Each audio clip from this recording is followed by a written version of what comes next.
Halkımız kadimi dünyanın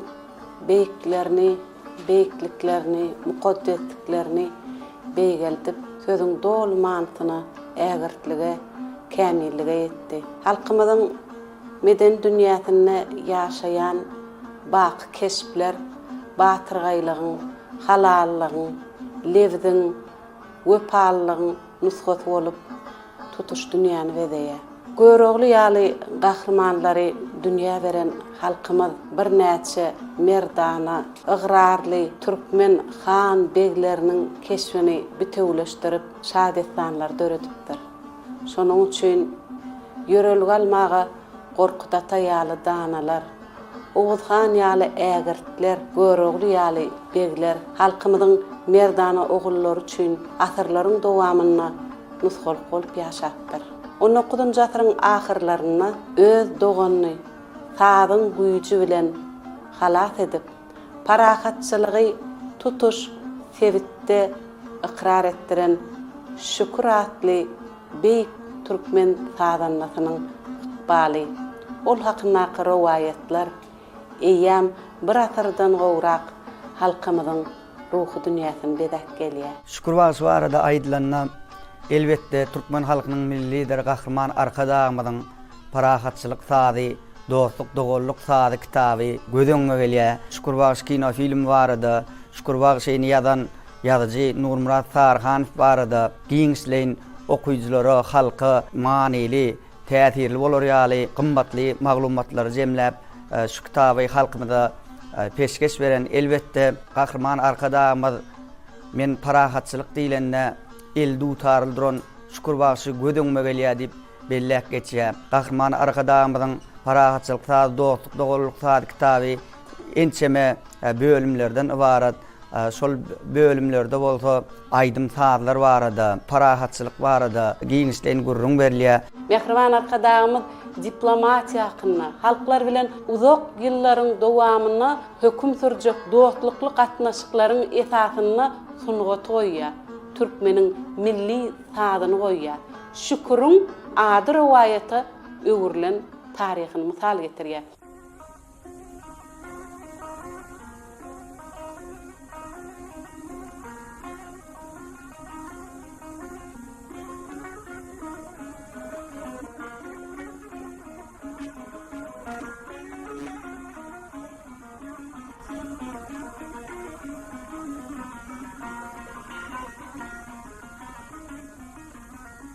Halkyň arasynda şükürüň şeýle gahrmançylygy, ruh belentligi oýaryp, ol bir ahalyň çäginden çykyp tutuş türkmen ýaýlalaryna dolýar. Şonuň üçin 20-nji asyryň 30-njy ýyllaryna görnükli türkmen ýazyjysy Nurmurat Sarhanow Şükürbaşy atly powestini öğretýär. Edebiýat eteriniň beýikligini elbetde okuju ketgitleýär, wagt ketgitleýär. Nurmurat Sarhanowyň kitap Şükürbaşy ýaly türkmeniň inçe duýgu dünýäsini, türkmeniň milli gymmatlyklaryny, türkmeniň hüý häsiýetini açyp görkezýän eserleri eýýäm bir asyra golay wagt bäri biziň milli edebiýatymyz bilen birlikde tutuş medeniýetimizi bedeýär. Nurmurat Sarhanowyň Şükürbaşynyň taryhyna bagyşlanan ajaýyp eseri kinematografiýada täze gözlegleriň jemi bolan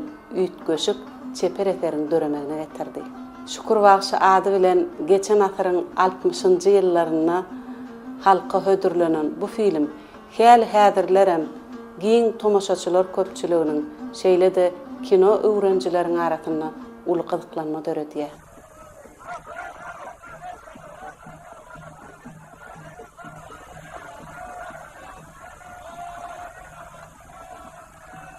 Şükürbaşy barada aýdylanna halkyň arasynda ençeme riwayetler, taşynatlaryň arasynda gurrunlar bar. Şükürbaşy 1831-nji ýylda dünýä ýenendigi, onuň kakasy Dowda bolupdyr, onuň aýdym sadan baş çykýanlygy, sadyň bir ilkinji basgançaklaryny öz kakasyndan öwrenendigi barada maglumatlar beýan edilýär. Kakasy sadan başlangyç ilmini berip saat öwreden bolsa Şükürbaşy şo döwrüň ustad talipalary, bagyş sadanlar bilen hem ýakyn gatnaşykda bolanlygyny şolardan sadyň iňçe tiltimlerini öwrenenligi halkyň arasynda beýan edilýär. Şol ustad halifalaryň biri hem Gara däli göklen şükür bagşa kümüş şelpeli dutar hem beripdir diýen rowayatlar hem ýylyň arasynda aýdylýar. Onuň başga-da özünden uly iksan agasy bolupdyr. Şol agalarynyň biri bolsa Berdem diýen ekenler, Hojambert diýen eken ol güýçli ýyzy bolupdyr diýen gurrun bar. Ondan şol şükür bagşy agasyny bolsa şol yetir alnanna il halk bilen şo wagt kino filmde dene beýan edilýär. Şol çapkan bilen ýigitler bilen maslahat edenne men şu gara gazma dutarym bilen bir öz agamy halas etmäge finansaýynyp şonda oňa bir näçe garşylyklarym bolýar. Ýöne şoňa kahraman özüniň pikirinden el çekmän sady bilen, sadyň gudraty bilen halas et gaýdyanyny kino filmde bir içkin beýan edilýär.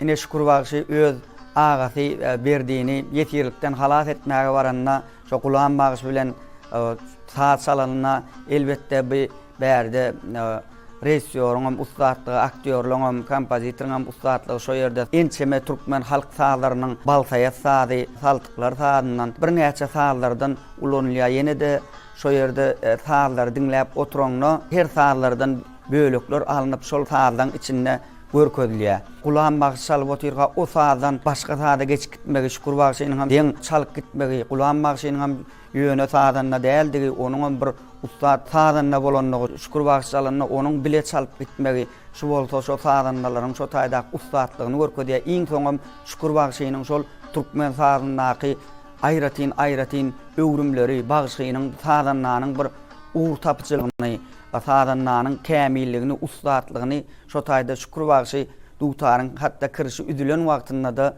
şonu saz çalyp görkezişi bolsa türkmen bagş sazdanlarynyň nähili kynçylyk ýagdaýlarda da baş alyp çykýanlygyny hem şo ýerde görkezýär.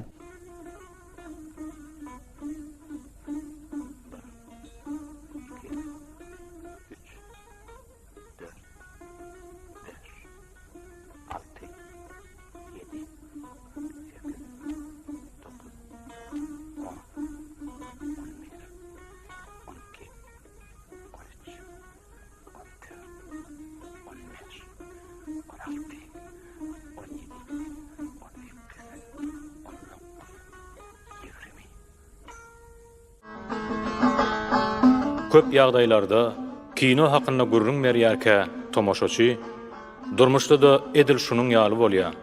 Ýa-da durmuşda beýle zat bolmaýar diýär.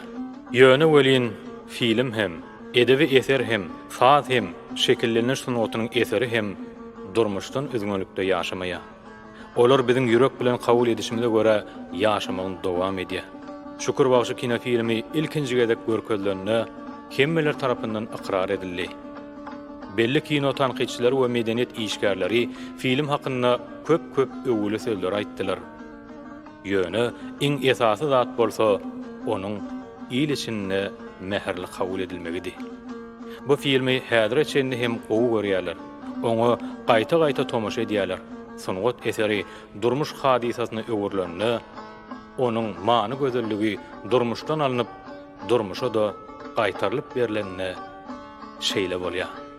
Şükür bagş powesti okuyucuda gyzykly, ören, täsirli, batyrgay taryhy bilen birlikde türkmeniň tebigatyna, türkmeniň häsiýetine bolan rahat duygulary oýarýar. Powest ören ýeňil okulýar. Şol wagtyň özünde de türkmeniň ähli desturlar, häsiýetleri giňden açylyp görkezilýär. Şol döwürde ýaş kino rejissor Bulat Mansurowyň ilkinji finansiýa bolan Şükür bagşy filmi bolsa, göräýmäge filmiň mazmun ýygy derligini, wakalarynyň düzümini saklaýan bolsa, ýordumlary goýuş çözgüdünne, renk çözgüdünne, gapma garşylyklary ýüze çykarşyna düýbünden täze okuyşy, has dogurdy edebi eseri ekranın diline berşi bilen tapawutlanýar. Türkmen film kino studiosunda surata düşürülen Şükür Bagşy kino filminin halk köpçiligine gowuşmagy bilen Türkmen medeniýetine, sunugatyna täsir wakalar bolup geçýär. Belli rejissorumuz Bolat Mansurov, Nurmurat Sarhanowyň Şükür Bagşy powesti esasyna ýyllyk işini düşürmegi ýüregine dugýar. Ýöne soň hünär mogalymlaryna maslahat salýar bolan 30 minutluk däl film görnüşini surata düşürmegi maslahat berýärler. Ene şol esasyna da Şükür Bagşy filminiň surata düşürilmek işi başlanýar. Şonu Bolat Mansurov Şükür Bagşyň keşfine belli sadanna Mully Täçmuradowy aljakdygyny aýdanna Mully Täçmuradow şu keşfi jarlanır bilmejekdigini aýdyp geçýär. Ondan soň Bolat Mansurov Türkmenistanyň halk artisti İlmurat Bekmiýew Şükür Bagşynyň keşfine jarlanarjak aktyor tapmagy tapşyrýar. Onun şol wagtlar Magtumuladyň Türkmen Döwlet Uniwersitetinde fizika, matematika mogalym bolup işleýän Aman Xan Nurdiýew salgy berýärler. Aman Xan Nurdiýew şonu men bir mogalym adam, men Şükür Bagşyň keşfini jarlanır bilmernip boyun towlaýar. Ýöne bir näçe gurrun döşlüklerden soň Şükür Bagşyň keşfini jarlanyrmagy boyun alýar. Inni Gulam Bagşyň keşfine de hojam Ewelgelenfe ananýar. Hojam Ewelgelenfe hakyky durmuşda bolup geçen Şükür Bagşyň şägirdleriniň biri. Şeýlelikde film suraty düşürülip başlanýar.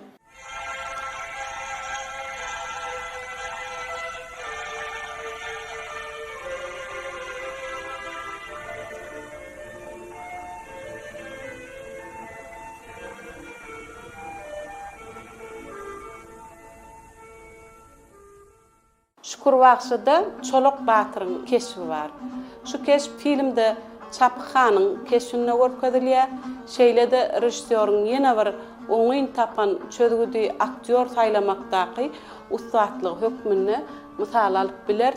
Mehmet Ýarhanyň şeýlede Çapyxanyň keşfine şol bir aktyorun şu keşfi canlandyrmagyny gazanýar. Munyň özi ýaş aktyorun ilkinji tejribesi bolmak bilen tomaşaçynyň aňyna oňyn däl çözgüdüň canlanmasy bolup öňe çykýar. Tomaşaçy bir aktyorun dürlü ýerlerdäki keşfine üns bermezden şeýle çeper keşpde adalatly bolmadyk çözgütler berýär. Şol wagtda Şükürüň öz keşfine, Yusufuň keşfine, ýa bolmasa bir näçe sahnalarda görkezilýän pursatlaryň üstü bilen hatda şol filmiň iň soňky jemleýiji nokadyna gelýän wagtyna Gulamyň şägirdini Şüküre ynanmagy ýaly pursatlarda ýakty renklerde, şeýlede sadalykda beýikligi ýeňşi görkezýär. Haçanla şowuna düşen edebiyat eteri, şowuna düşen ýokary derejeli film bilen ekranyň diline geçirilenine hakykatdan tarih beýgelýär. Şeýle tarihi beýgeltmekde elbetde halkymyzyň baý asarlaryň dowamyndan ýaşap gelýän däp desturlarynyň, pikirleriniň gönedlik bolmagy bilen bir hatarda Nurmurat Sarhanowyň, Bolat Mansurowyň döredüç hökmüne iňen uly hyzmatlary bardyr. Bolat Mansurowyň öňde goýan maksady dutaryň üstü bilen parahatçylygy ünlemek, parahatçylygy gorap saklamak, halklaryň arasynda dostana gatnaşyklary ýaýwanlandyrmak esasy maksady bolup durýar. Ýene de bir filmde öňe sürilýän esasy pikir Şükür Bagşyň şol agasyny halas etmek üçin uğrajak pursatlary Çapyxana men şu dutary menen agam halas etjek bolaýyn halas alýan ýeri. Bir filmde şeýle bir sahna bar. At üstündäki adamyň öz oguljugyny ata münnürüp at çapdyrýan ýeri. Şonu oglanjygyň jykyr-jykyr gülüp bir şad diýen sesi ýanglanýar.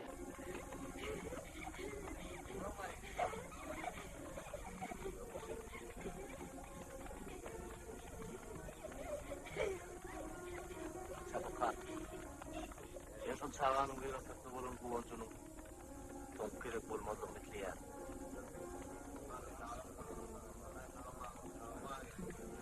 Filmde Şükürüň gaýdyp gelişi, öňüne döreýän böwetler, biraz nähratçylyk bar ýaly. Şol wagtda halkyň başystyny söýmegi, edebiyat eserindäki jüpüne düşen jümlelerin filmde gaýtalanmagy, şolar wagtyň özünde de magtym bolan adamzadyň ömürlük dowam edýän meseleler hakyndaky şygyr bentleriniň ýanglanmagy, täze sahnalar, soňra bolsa esasy pursat, wakanyň esasy bolýan ýeri, ýarşyň bolup geçýän ýerine gelmegimiz filmiň dartgyly nukatlaryny kesitleýär. Şu ýerde hem tarih başlanýar, waka ýa-da dolanýar, näme üçin şeýle boldy, şu wakalaryň döremegine näme sebäp bolýar, durmuşda şeýle wakalar hemişe bolýarmy, güýçlü kim, ejiz kim, bagtly kim ýaly sowallar ör boýuna galýar.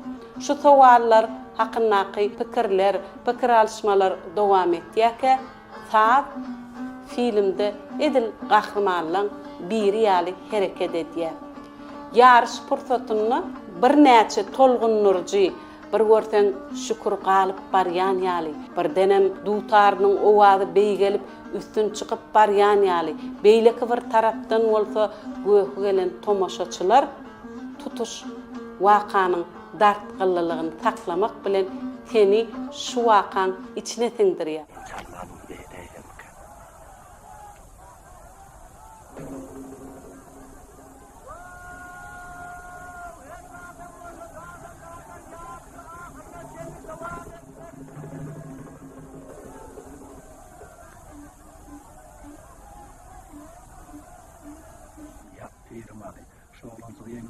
Himayet et. Onun da iktidarlardan birini inkar etmeyin.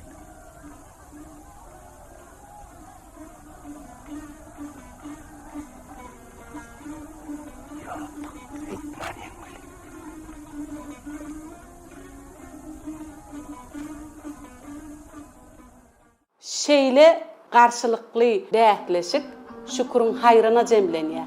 Halk sungatynyň hayrına jemlenýär. Şeýdip göräýmäge bolup bilmejek gudraty amala aşyryp şükür öz doganyny ýene bir näçe adamlary halat edýär. Şolar wagtyň özünde Gulam Magşy bilen iki sungatyň ýarşy bilen bir hatarda birege iňen ul hormat bar. Şoň üçin ýeňilen Gulam Belent Türkmen sadanatyndan ýaş ýigitden ýeňilenne namys edip öz dutaryny ýakýar. Dutary ýakmaklyk bagşy üçin öz süňňi, ruhyny ýakmak hataplanýar. Şundan soňam öz ýoluny dowam etdirýän şagirdini hakyky sungat dowam etsin diýen şekilde şükürüň ýygyna düşürip goýberýär.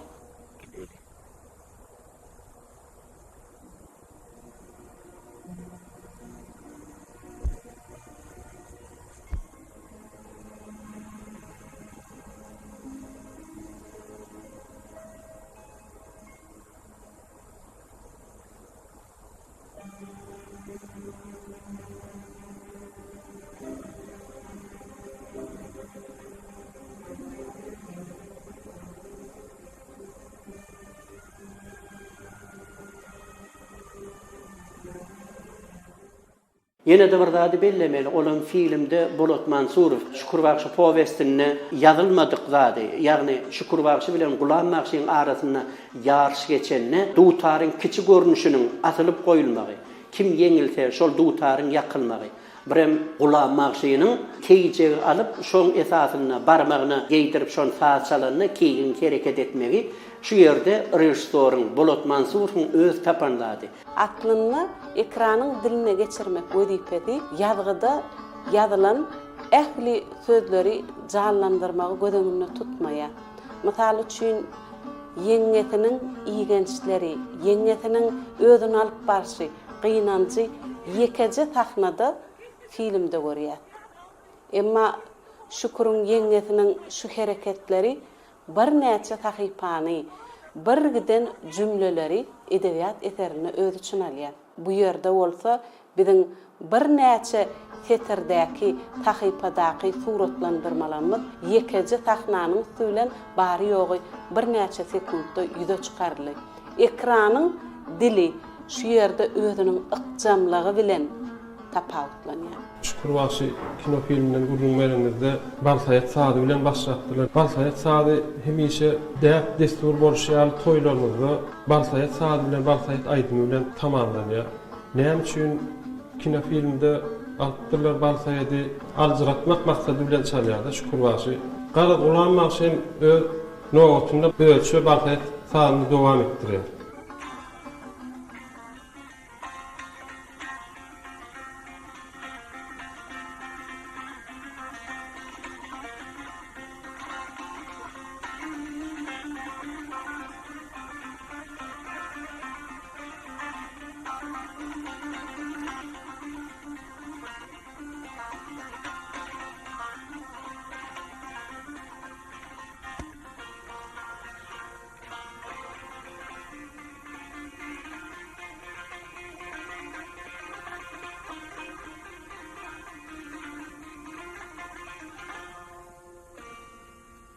Soň ýerinden gerekli ýerine çalyşyp, goňurbaş mukamy çalýarlar, soň garryr çalýar Şukurbaşy.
Ine şeýdip iki saatlarına ýarşyp sazlaryny ýarşy dowam etdirýärler. Şu filmde esasy saz maslahatçysy bolup Türkmenistanyň halk artisti meşhur Sartaş Mehmedov gatnaşýar. Haýsyr eseri alsaňam rejissoryň bir özüniň bir teklibi bolýar, özüniň dünýä garaýşy bolýar. Şonu Bulat Mansur şu oduň ýanyna kebilegiň uçup duran görnüşini, oda ýakyn baryp hemem şu oda düşüp bir kebilegiň ýere gaçýan pursadyny saz bilen beýan edip bolaýsa diýip Halipa aýdýar. Ine şu ýerde Halipanyň maslahaty bilen şu saz emele gelýär.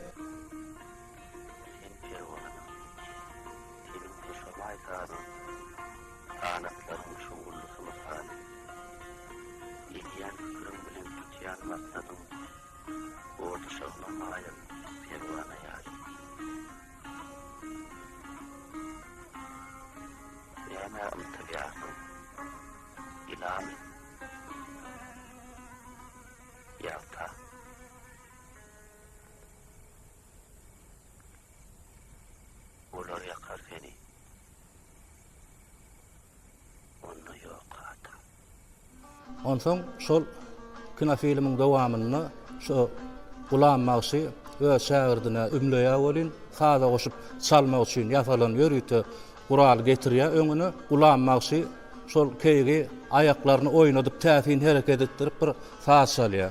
Ene bu sazam Halipamyz şol Magtymjanyň Olbeka Aýdymyny ýerine ýetirişinden alypdyr.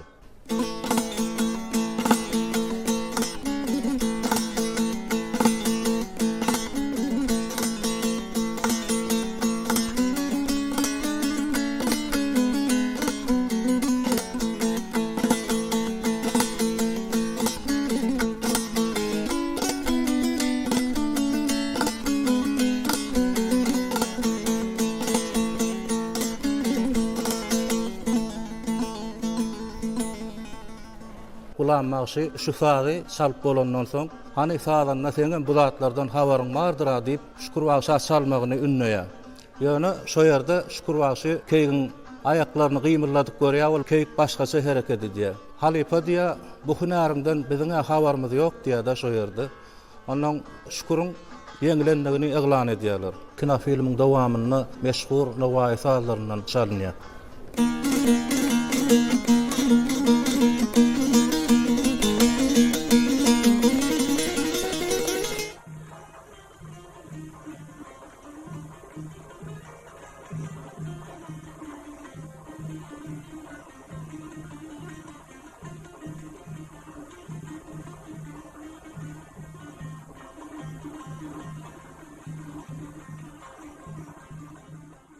Şol bir ýaşylyň dowamyny şükürbaşy näme çalsa gulanmagy sypdyrman çalyşyp duran soň ahir soňy bir netije gelip şükürbaşy Amanýelli bölügiň Ibrahim Şadyly sahyny alyp iňçe tilsimlerini görüp goýup gulanmagyny ýeňçe sezewar edýär. Men şondan bir bölüm çalyp berýär.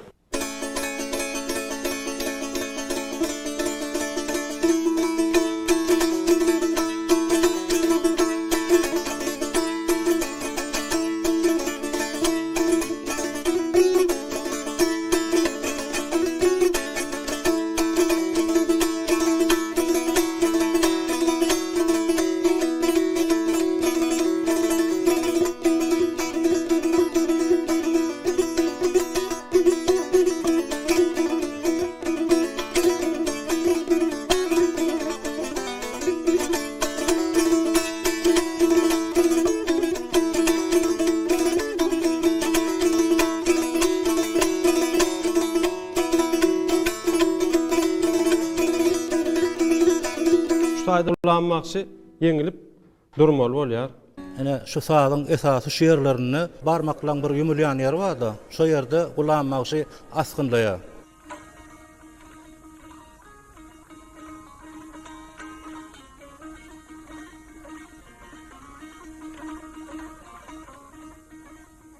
Ene şeýlelik bilen şükürbaşy gulanmagyny ýeňýär. Şeýdibem türkmeniň sadynyň iňçe sırlary bilen, türkmen sadynyň güýji bilen, türkmeniň galma dutary bilen şükürbaşy öz agasyny halas edýär. Kino sunugatynyň üstü bilen gowy beýan edilen bu hekayat görnükli türkmen kompozitory Nury Halmamedowyň sadyna goşulyp, kalby nurlandyryp, insan ruhyny belentli geçilýär. Onu aýlawly söz, göçme mani, düşnüksiz alamat ýa-da nişan ýok.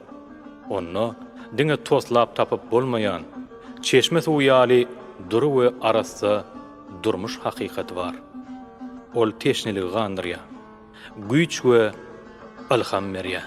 Türkmeniň kinosynyň hakda gurrun edilýär. Nur Halmamedow ilkinjilen hataryny agdalmaly adam. Sebäbi men kinolaryň sadyny ýazyp dünýä ýetiren. Nur Halmamedowyň elini okudum. Şonu Şükürbaşy filmini ýazyşy barada, Şükürbaşy filminiň üstüne işleýişi barada käbirdatlar gurrun beripdi maňa. Birinciden ol intellektualip döwri, Moskwa konservatoriýasyny okup berip döwri. Omalam Moskwada Bolat Mansurov kinematografiýa institutynyň diplomy şökmünni Şükürbaşyň temasyny alýar. Men şonu eşitdim, onuň institut kinematografiýa bardym ýürütdi. Bolat Mansurov men Nur Halmamedow Türkmenistanyň kompozitorçylykda okuyan özüň tek 20 ýaşly bolan o Şükürbaşyň ýazanny. Men ýaksam näil bolýan şunu özüm bardym ýanyna diýdi. Oğlum ay bolýa ýazsaň hani görersiz diýip kan ünfermendir de birinji. Baranna soňundan ikinji gedip bardym. Men sazlamy bir diňläp gör. Bolat diýdim diýip. Onuň ay dutarym owazyny da çalyp berdim bolýa. Gapdyrnak oturan assistentleri şol bolan ýazmaly Şükürbaşyň sazyny aýtdy şomal. Şomal resmi namaly dolduryp resmi ýagdy diýem şo kino kompozitorlygyny şo taýda tasdiklatdy ýa-da. Kinoda her bir gahrymanyň saz temasy bolýar. Ine şu Şükürbaşyň temasy kinodaky.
Elbette Şükürbaşy filminiň şeýle üstünlük kazanmagyna genial türkmen kompozitori Nury Halmametowň bitiren hyzmaty ägirt uludur.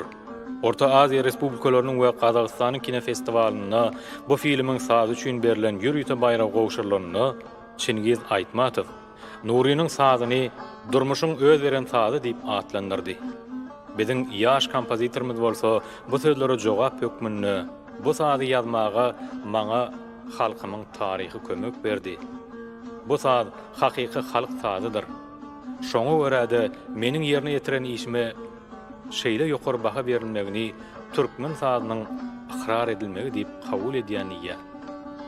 Bu sözler türkmen halkynyň zer gadyryny zergär biler diýen pähminiň ýene däwrgedek aýdyn ýüze çykmadydyr. Sazyň sözdenem güýçli gelýän ýerleri känne Şükürbaşyda bir epizod vardır. Dutar çalanna köpnüs ýaşylar çekip çalýar da ýeňini, donu. Onuň Şükürbaşym şey don goýberýändir aşa o han diýe. Şükür sen ýeňi jahyr çalla, ýeňi stadyň çalma hakyň bar aten diýe. Onuň şu taýda inne adamlar men size näde? Bu näme üçin şu tak gelen maýdyp berýän? Kinoň arasynda şu epizod gideni şu taýda şunu ýalsa. Ilki bir gün çykyp durka çeşmeň moýundan ýylgyryp atlyja gelýän wagty görnýärdi. Sazam şolýar. Soň öýüne golaýlanyň ýa garaňky düşýär bol sazam giýjek epizodlary geçýärdi. O taýda dogrusyny aýtsam sözüm gerek geldi.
Bolat Mansurov Nury hemme zatlaryň hem gowy sözüm ýok, içinden geçip bari halk sagyny ulanmanyňa asla diýdi. Onu malla repertuaryna bir saz we naragaz diýip. Ol aslynda ol ýöne halk için aýdylşa ýöne köýje bir zadym.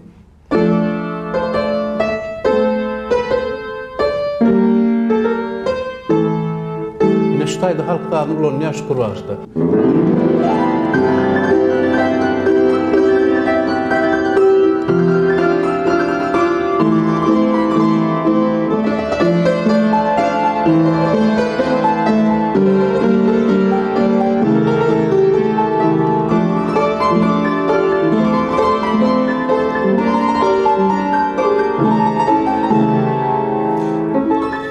Ştaýda bir täsin dady, ne şu jagaş epizodu.